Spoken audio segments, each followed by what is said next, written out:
What would you highly recommend someone should try at least once before they die? Story 1. Be alone with yourself. No, I'm not talking alone at your house or alone in your room. I'm talking by yourself, middle of nowhere alone. That feeling of knowing that it's just you, your thoughts, and whatever you have with you is one you can't replicate. It's a beautiful time for self-discovery and being comfortable with yourself. Story 2. Travel internationally completely by yourself. Walk into a movie or a play completely cold, with no idea what it will be about. Try something you're not sure you'll like. You never know what will grab you. If the moment is right, have a long conversation with a complete total stranger on a plane or train or a bar. Be more interested in learning about them than talking about yourself. If you read an interesting article or book, write the author with an intelligent question or compliment. You'll be surprised at how many will write back. I once had a hilarious exchange with Dan Neal, the automotive reviewer for the Wall Street Journal. Comfort the dying with your presence. Befriend the lonely. Gift your attention to those who need it. Story 3. Travel. It doesn't matter where. Get in your car and drive. Eat at a restaurant along the way. Stay in a motel with a pool. Pull over to take in the view. Enjoy being in your own company and call it an adventure. Story 4. I can understand why many will say no thanks, but I would say skydive. There's truly no feeling quite like it, and it's almost impossible to explain the feeling to someone who hasn't gone through it. Answer. I have had a lot of interests and hobbies: graphic design, filming and editing, fly fishing, golf, tennis, disc golf, cooking, chess, skateboarding, skiing, bird watching when I get older, and some of these hobbies wear off, but I theoretically have more disposable income. I want to get into paragliding. I can only imagine all the cool places to travel and sail around on a parachute. Your thoughts, simply amazing. Story 5. Numbers do not represent order in which these should be done. 1. Get a fancy pillow. Take time to do your research and find one that suits you best. 2. Don't care about how others judge you, as long as you aren't harming anyone. 3. Talk to as many people as you can without judgment. Genuinely try to get to know their history, especially when talking older generations. Doesn't have to be a drawn-out convo. 4. Learn one new language practice with someone. Lots of free online video saps. 5. Learn to cook something you love eating. 6. Treat yourself to a pampering experience. Egg.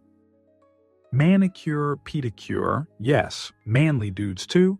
Massage, or even a haircut at an upscale salon. 7. Travel internationally. Stay there for over 1 week, even if it's just Mexico, Canada if you live in the US. 7. Try one new class activity: painting, yoga, dance, sports. Story 6. Get naked, then climb a palm tree. I just want another person to experience the sudden despair that washes over you, leaving a growing pit of uneasiness in your stomach at the pinnacle of a palm tree the moment you realize that the same abrasive bark covering the trunk that made it so easy to shimmy up in only a few moments is going to be the cause of immeasurable torment. The next hour you will spend very slowly and carefully inching your way down against the grain, feeling your muscles growing weak, and dreading the rapidly approaching agony of your balls sliding down a 40-foot pole of 60. Grits and Popor. Story 7. Travel, but travel correctly. Don't just show up to a place and go to the resort to kick it by the pool. You want to break in a place until you understand it, like a new pair of shoes or something. I read a book and listen to or watch documentaries about a place before I go, whether it's about the history of the place, important people and events, cultural heritage, whatever. I don't care if it's a small town in the United States or a major country. Do this. I read about the local politics and major issues of the day, about where certain groups stand on issues. I try to be at least passingly informed about wherever I travel. When you get there, immediately start chatting with people and asking them about food, culture, local politics, whatever, from a neutral perspective. Sometimes you need to hire a guide if you don't speak the language, and this can help with learning more information about a place. Food is information. Be open-minded to all local cuisines and try their local flavors, but make sure to get recommendations for the best renditions of it so you truly understand why people like it and more about the history of the food. I don't care if the local favorite is a chicken. The local subreddit anywhere is a great place for recs, and if it doesn't have one, the cab drivers are often great guides for food. The food will tell you about the confluence of cultures, history, the terrain, the economy, and it will convey information in a fun and delicious way. Get a list of all the most popular local foods and then a list of where the best places serving them are, then hit those places. I often just sample several places in a day. Order something small and split it with a partner from several places to stretch your budget rather than going all out at one place. Stay away from the touristy food spots because they will tailor the food to a mass audience rather than give you the authentic local flavors. Eat from places with local ingredients, order local brews, wines, and dishes. You will also find much more interesting people and stories at hole-in-the-wall joints. Look for restaurants that are very old because they do things well and often have grandma's recipes in the. Sure, the amusement park is fun, but natural history museums, zoos, small local museums, old buildings, nature trails, and walks through neighborhoods, heck, even trips to the local supermarkets, can all give you a much broader sense of the place from flora to fauna to history and culture. Learn at least a few basic words wherever you go, and even more importantly, learn the etymology of the words. Because they can tell you how people arrived at certain things and help you understand them better. Just a very basic example. You can see the heavy Catholic influence on Hispanic culture just by learning the etymology of the word for goodbye. Adios, or go with God. Don't spend significant money on hotels. You shouldn't spend much time in the room anyway if you're truly taking the place in. Don't just be an annoying tourist. Try to go native for a few days as best you can, and you will have a much more fun and fulfilling travel experience that will inspire even more wanderlust. Traveling. This way is one of the best things in life, and everyone should try it. Story 8. Process your own food from scratch. Like, in terms of meat, learn to hunt fish and clean gut. Plants, learn to raise, read the nature and ecosystem. People of many established nations are now so far removed in the entire complex processing chain for nourishment that I think it would be very enlightening to many people. Story 9. Hike to the top of a mountain or wherever else you can get a good vantage point and either watch the sunrise or set. Bonus points if there's an ocean involved. Used to watch it all the time when I had my own first car. Drive to the ocean, Pacific coast, lay on the sand against a log and listen to music. I worked there and had keys to the gate to get in the beach parking lot. Story 10.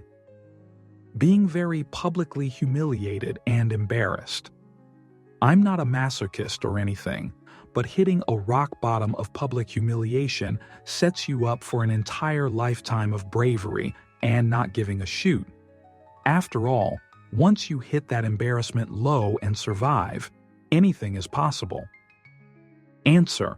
For me, I feel like most bad things I can amp up to 1000x times as bad in my head than they actually end up being. I was in an accident and charged with CI when I was in college. I worked myself up into a tizzy to the extent that I wasn't sleeping, wasn't eating, and was just a jittery mess for days. Finally got in to see a lawyer and the gal at the desk was so calm about it. No big deal. Well, get it dropped. And they did, without much fuss or anything. Wasn't much of a case to begin with. But I kept reading I could go to jail for a year or have to pay a massive fine. I realized when I walked out of that office that if the lady at the counter had told me there was nothing they could do and I'd have to spend a year in jail and pay thousands in fines, I still would have felt better than I did before I walked in. Story 11. A properly cooked steak, from a licensed chef, a highly trained chef using their own grill. Not an overpriced slab of meat from a big brand steakhouse. I literally mean just a proper steak. It's actually life-changing. Story 12. Volunteering. Doing something for someone for some time without expecting anything in return, doing it wholeheartedly, doing it with dedication, doing it with love, doing it for impact, doing it for your soul. Try it once. Try it many times. Story 13. I'd highly recommend traveling solo to a place you've never been before. It's not just about the destination, but the personal growth and sense of independence that comes with it. You'll learn a lot about yourself along the way. Story 14. Traveling to other countries. Trust me on this, if you've got the means to do it, then go visit a few foreign countries. If you live in the United States, you'll never complain again. There are third world countries where people still live like they did in the wild, wild West. That's the easiest way I can explain it. Story 15. Swim in the ocean. I'm surprised how many people I've met who've never been in the ocean past their ankles. There's something almost magic about it.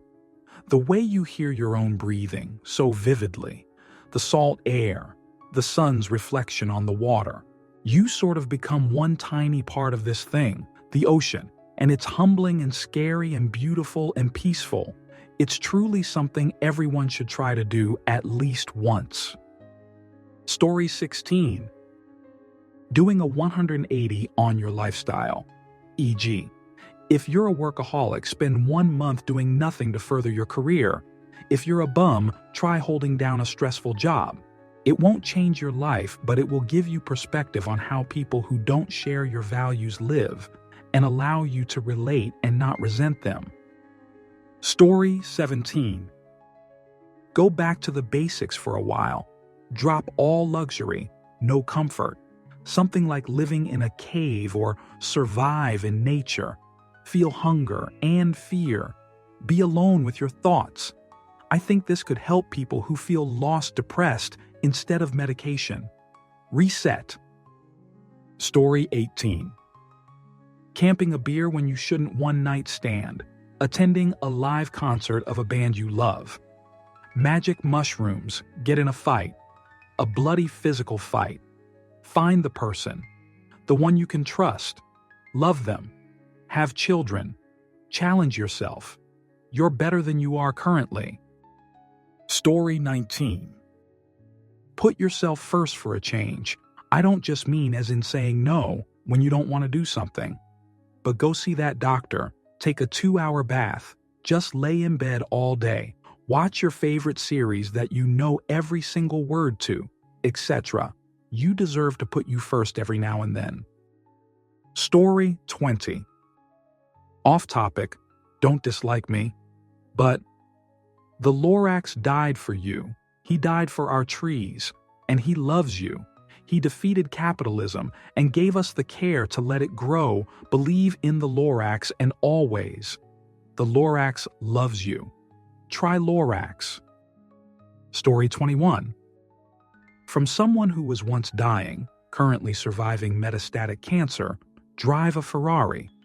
My wife and I forked out a bit of the life insurance to drive a 488 GTB for 5 days, and it was ridiculously fun. The noise, the speed, the head turns, all of it amazing.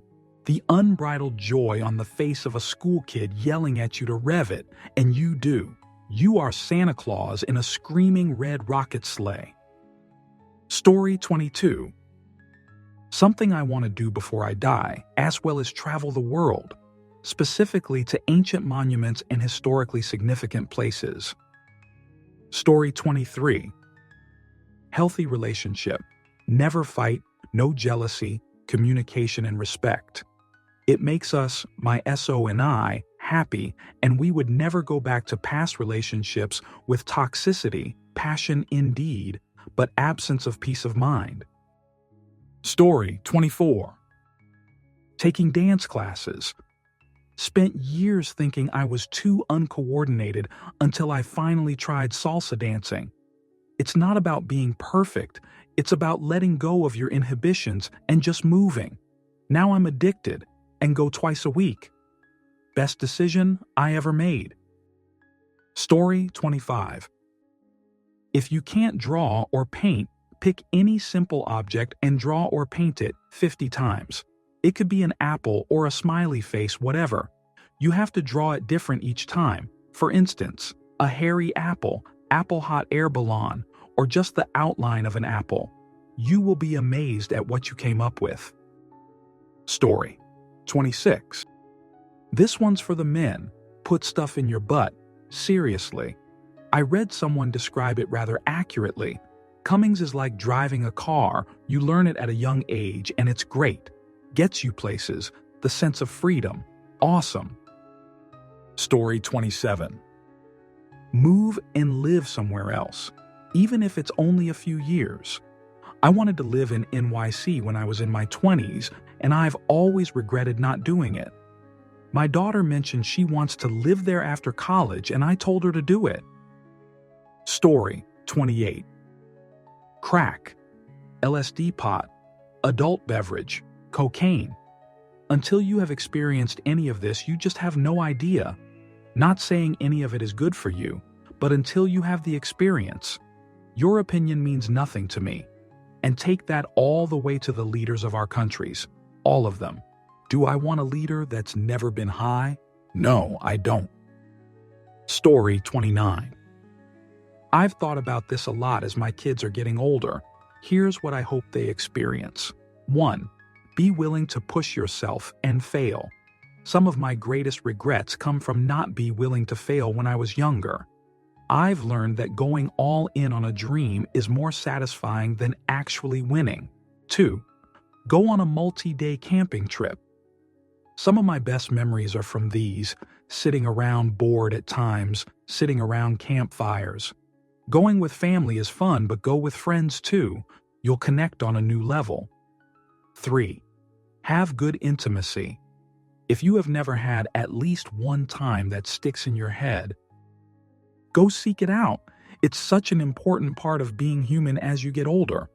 I regret many things in life, but my time spent around intimacy, I don't. Story 30.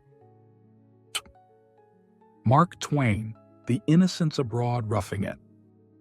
Story 31. Most alive I've ever felt is on solo trips.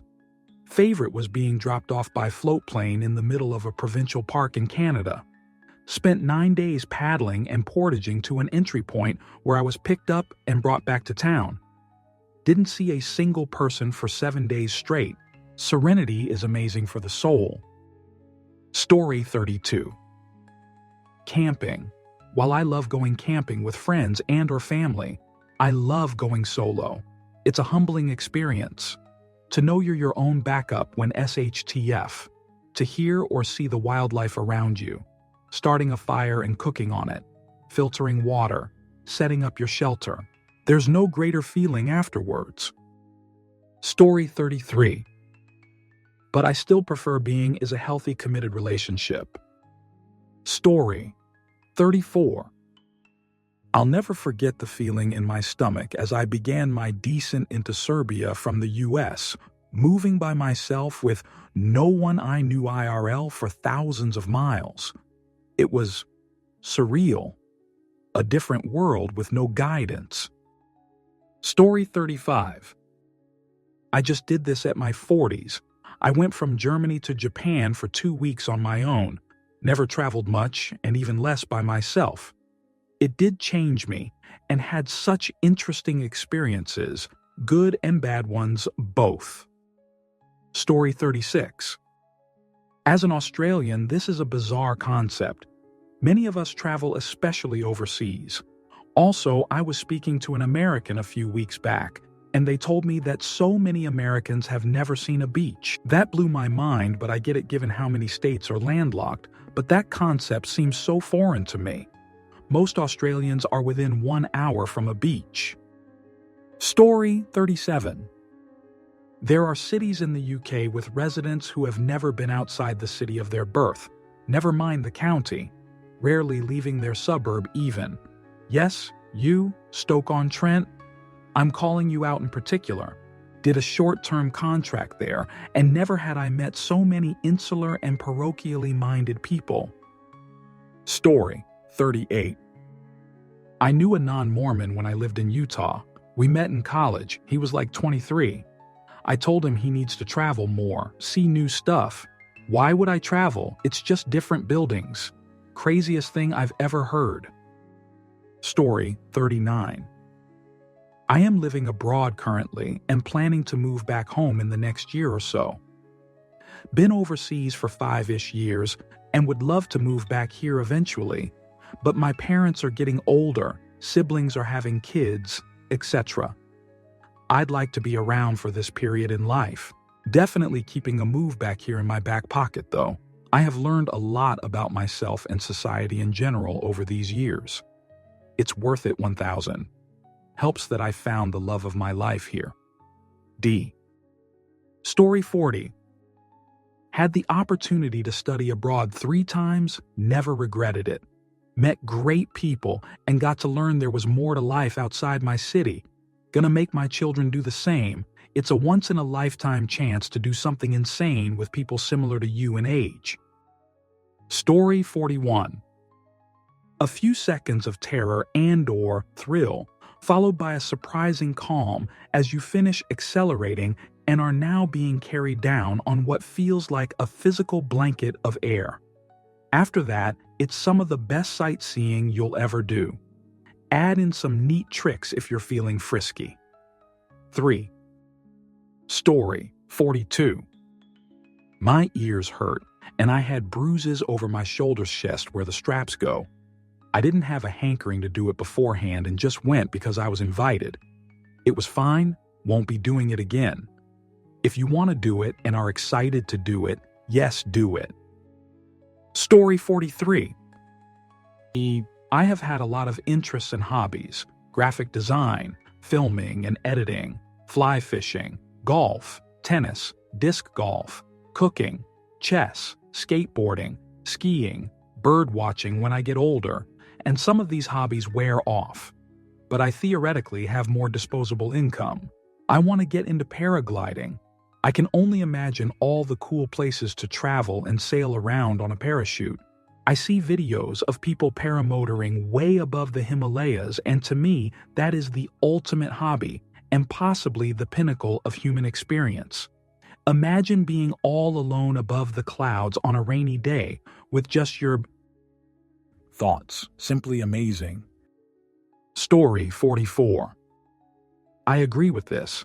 I spent a couple years working up there in the seafood industry, 6 months on a processing ship outside of Dutch Harbor, a land plant in Juneau, land plant in Sitka, and a tender boat that departed from Kodiak, as well as staying in Anchorage few times. Absolute best time of my life, and I've done quite a lot and been to many places, including working at a ski resort in Vail, Colorado. That one's a close second. Curious, what is it you do there, and what made you want to go? Story 45. I've mostly gone to the Canadian side, Yukon, but traveled there too, and honestly, it's just so beautiful. A hidden treasure it almost feels. Part of me doesn't want to tell people so they don't crowd and ruin it. Story 46. Everyone says try shrooms to gain clarity about your life, so I wondered if the problem was us. Were we all toxic and shrooms made him see that? Then I realized it wasn't just family, it was everyone.